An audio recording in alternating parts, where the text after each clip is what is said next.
the 13th tribe, the Khazar Empire and its heritage.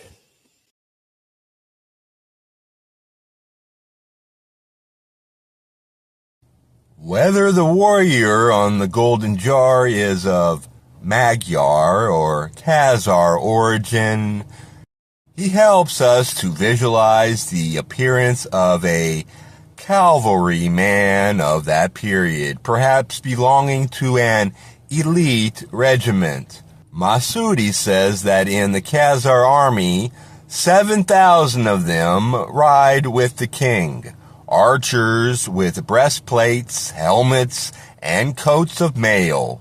Some are lancers, equipped and armed like the Muslims. None of the kings in this part of the world has a regular standing army, except the king of the Khazars.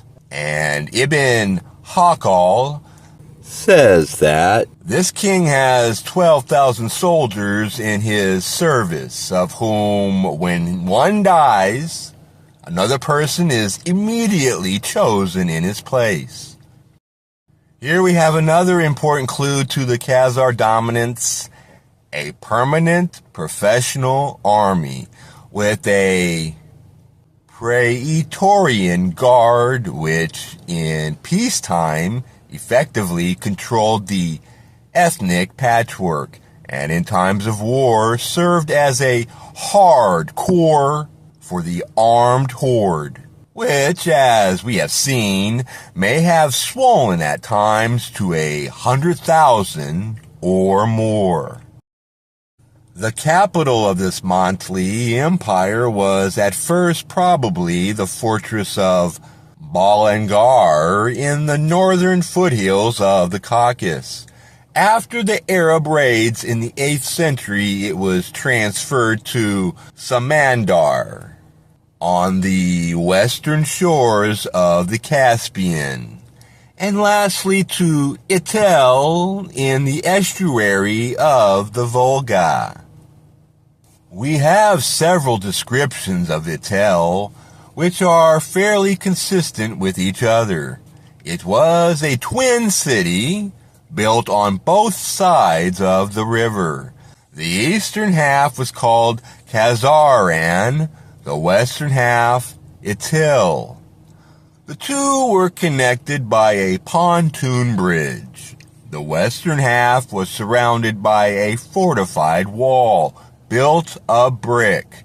It contained the palaces and courts of the Kagan and the Bek, the inhabitations of their attendants, and of the purebred Khazars.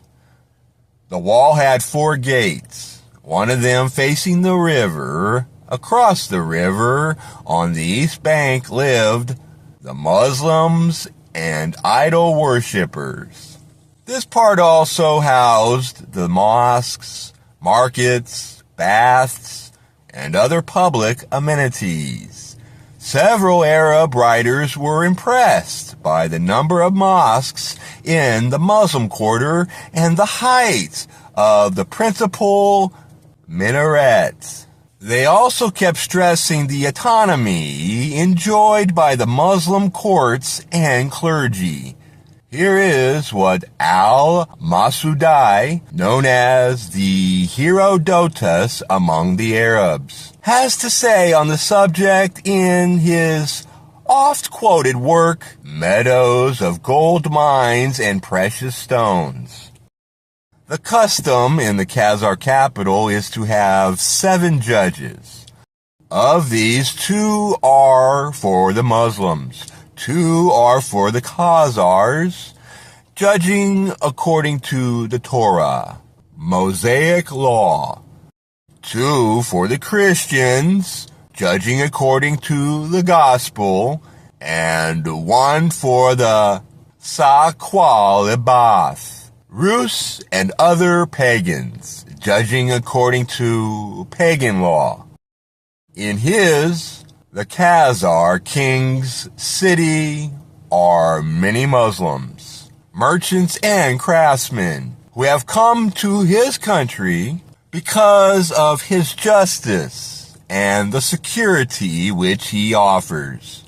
They have a principal mosque and a minaret which rises above the royal castle, and other mosques there besides, with schools where the children learn the Quran.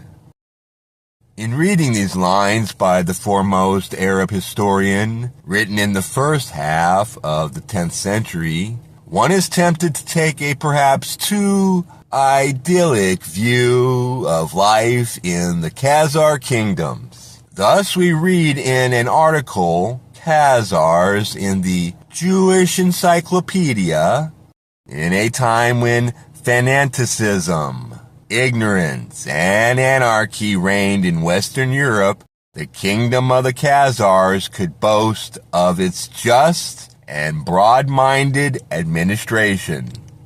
Thus, as we have seen, is partly true, but only partly. There is no evidence of the Khazars engaging in religious persecution, either before or after the conversion to Judaism.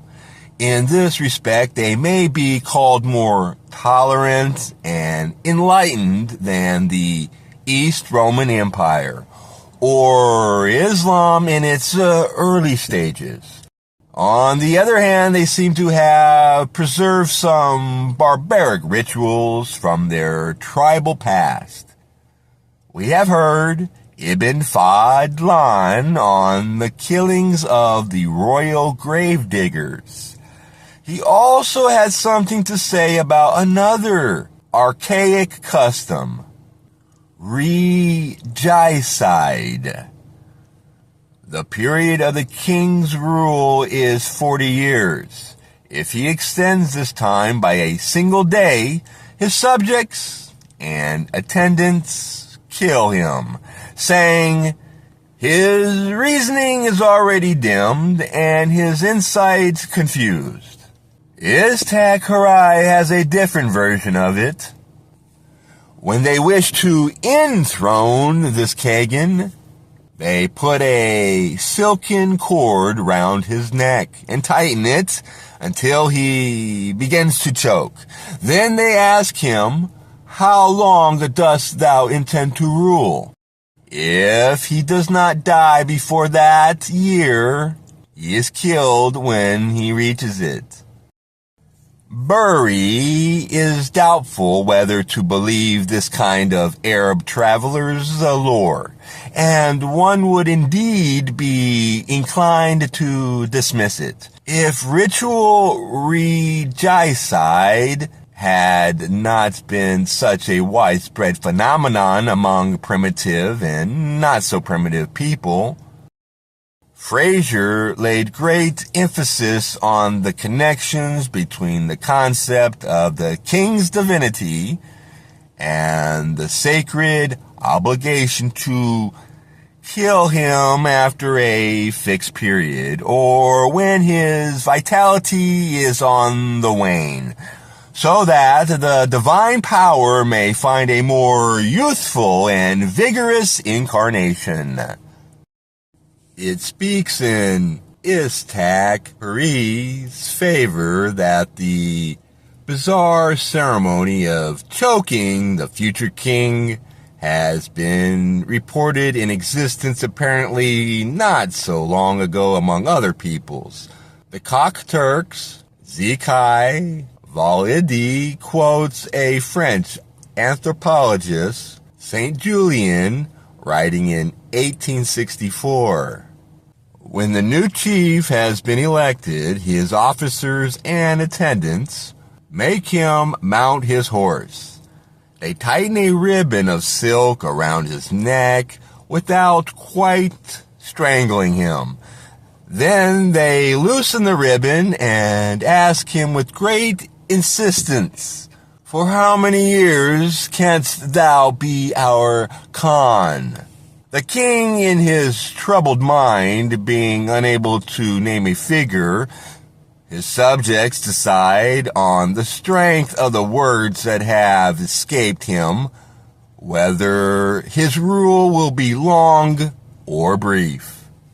We do not know whether the Khazar right of slaying the king, if it ever existed, fell into abeyance when the adapted Judaism, in which case the Arab writers were confusing past with present practices, as they did all the time, compiling earlier travelers' reports and attributing them to contemporaries.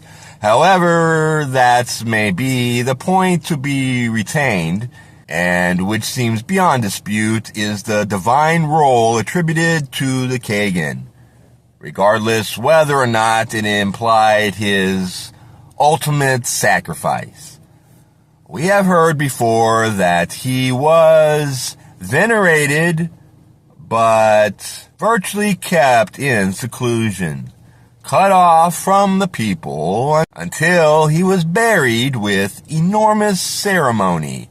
The affairs of state, including leadership of the army, were managed by the Bek, sometimes also called the Kagan Bek, who wielded all effective power.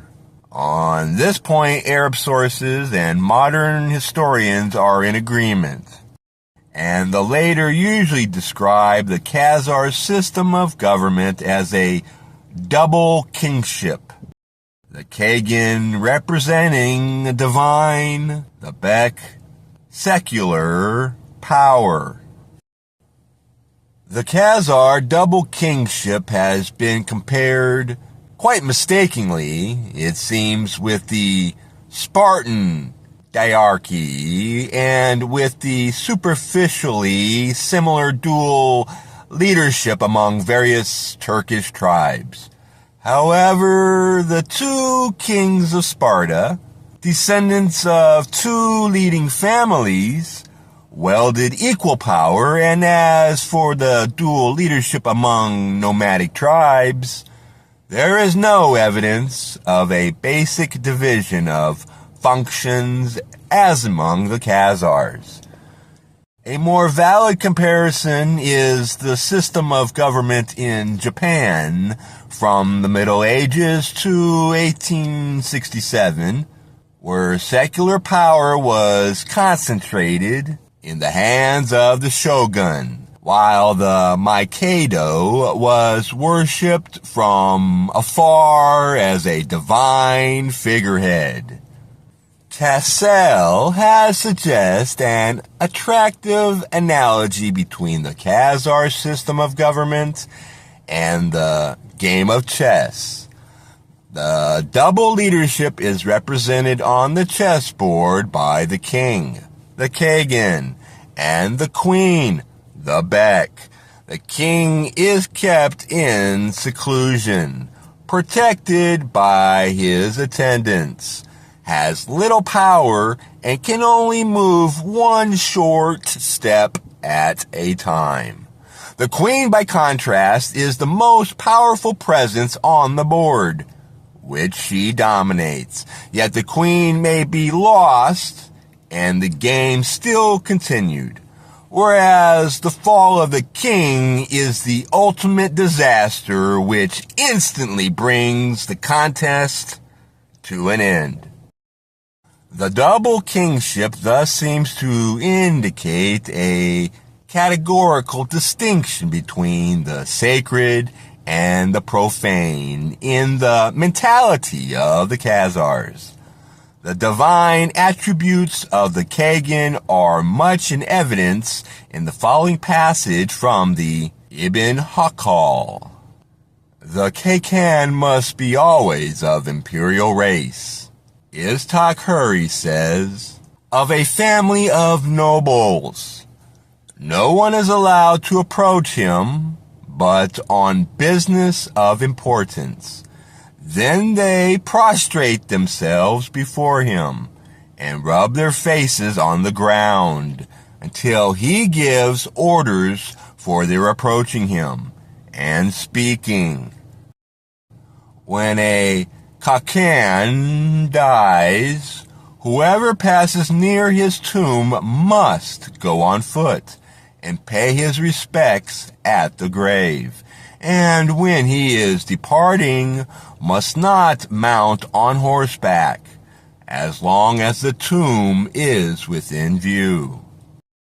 So absolute is the authority of this sovereign, and so implicitly are his commands obeyed, that if it seemed expedient to him that one of his nobles should die, and if he said to him, "Go and kill yourself," the man would immediately go to his house and kill himself accordingly. The succession to the Kakanship being thus established in the same family, Ishak-Huri says, "In a family of nobles who possess neither power nor riches, when the turn of the inheritance arrives to any individual of it, he is confirmed in the dignity, though he possesses not a single dirham coin." And I have heard from persons worthy of belief that a certain young man used to sit in a little shop at the public marketplace selling petty articles, selling bread, and that the people used to say, "When the present Kakan shall have departed, this man will succeed to the throne. There is no man worthier of the Khanate than he." But the young man was a Muslim man, and they gave the Kakanship only to Jews. The Kakan has a throne and pavilion of gold. These are not allowed to any other person. The palace of the Kakan is loftier than the other edifices. The passage about the virtuous young man selling bread, or whatever it is, in the bazaar sounds rather like a tale about Harun al-Rashid. If he was heir to the golden throne reserved for Jews, why then was he brought up as a poor Muslim? If we are able to make any sense at all of the story, we must assume that the Kagan was chosen on the strength of his noble virtues, but chosen among members of the imperial race or family of nobles. This is, in fact, the view of Artamanov and Zeki Validi.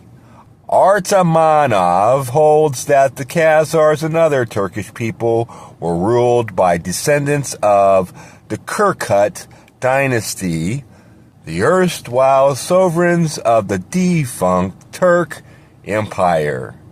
Zeki Validi suggests that the imperial race, or family of nobles to which the Kagan must belong, refers to the ancient dynasty of the Asina, mentioned in Chinese sources, a kind of desert aristocracy from which Turkish and Mongol rulers traditionally claimed descent. This sounds fairly plausible and goes some way towards reconciling the contradictory values implied in the narrative just quoted. The noble youth without a dirham to his name, and the pomp and circumstance surrounding the golden throne. We are witnessing the overlap of two traditions, like the optical interference of two wave patterns on a screen. The asceticism of a tribe of hard-living desert nomads, and the glitter of the royal court prospering on its commerce and crafts, and striving to outshine its rivals in Baghdad and Constantinople. After all, the creeds professed by these sumptuous courts has also been inspired by ascetic desert prophets in the past. All this does not explain the startling division of divine and secular power, apparently unique in that period and region. As Bury wrote, "We have no information at what time the active authority of the Kagan was exchanged for his divine nullity, or why he was exalted to a position resembling that of the Emperor of Japan, in which his existence and not his government was considered essential to the prosperity of the state. A speculative answer to this question has recently been proposed by Artamonov. He suggests that the acceptance of Judaism as the state religion was the result of a coup d'etat, which at the same time reduced the Kagan, descendant of a pagan dynasty whose allegiance to Mosaic law could not really be trusted, to a mere figurehead. This is a hypothesis as good as any other, and with as little evidence to support it. Yet it seems probable that the two events, the adoption of Judaism and the establishment of the double kingship, were somehow connected.